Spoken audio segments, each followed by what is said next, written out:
5 দিন পরেই রাজশাহী বিশ্ববিদ্যালয় কেন্দ্রীয় ছাত্র সংসদ হল ও সিনেট ছাত্র প্রতিনিধি নির্বাচন। এই বিষয়ে বিস্তারিত জানাতে রাজশাহী বিশ্ববিদ্যালয় থেকে যুক্ত হচ্ছেন সহকর্মী মীর কাদির। মীর, প্রচারণার খবর জানাবেন। রাজশাহী বিশ্ববিদ্যালয়ের ছুটির দিনে কিন্তু প্রচার প্রচারণা চলছে। প্রার্থীরা বেশিরভাগই কিন্তু আবাসিক হলগুলোতে প্রচারণা করছেন, তবে বিশ্ববিদ্যালয়ের যে জনবহুল দেখা গেল বিশ্ববিদ্যালয়ের পরিবহন চত্বর, সেখানেও কিছু প্রার্থী প্রচারণা করছেন। আমরা দেখতে পাচ্ছি একজন প্রার্থী তিনি গান গেয়ে গেয়ে ভোটারদের দৃষ্টি আকর্ষণ করছেন। আমরা একটু ওনার সাথে কথা বলবো। আসলে আপনি একটু বলবেন যে যে গান গেয়ে গেয়ে ভোটারদের দৃষ্টি আকর্ষণ করছেন, তো এটার মোটো আসলে আমরা যারা সাংস্কৃতিক কর্মী, তো তাদের কাজ হচ্ছে সংস্কৃতিটাকে চর্চা করা, এটাকে ধারণ করা এবং সবার মাঝে পৌঁছে দেওয়া। আর সবাই এইটাকে আমরা বলছি যে হ্যাঁ ঠিক আছে, আমরা চাই সমাজের একটা আয়নার মতো দাঁড় করানোর চেষ্টা করছি, যে হ্যাঁ সমাজের যেখানে ত্রুটি থাকে বা যেখানে অসঙ্গতি থাকে সেটাকে আমরা শিল্পের মাধ্যমে তুলে ধরি।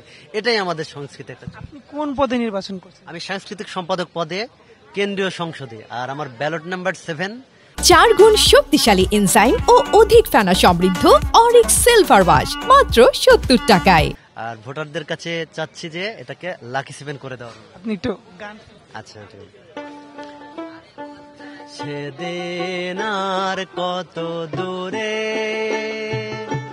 সেদিন আর কত দূরে, যখন প্রাণের সৌরভে সবার গৌরবে ভরে রবে দেশ ধন ধান্যে, শিক্ষায় জ্ঞানে মান্যে এ দেশ ধন ধান্যে, শিক্ষায় জ্ঞানে মান্যে আনন্দের গানে। ধন্যবাদ।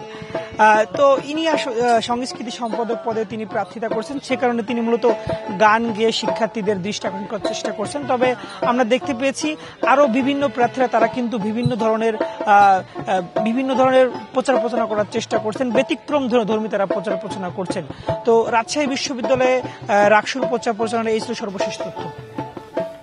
মীর, ধন্যবাদ আপনাকে।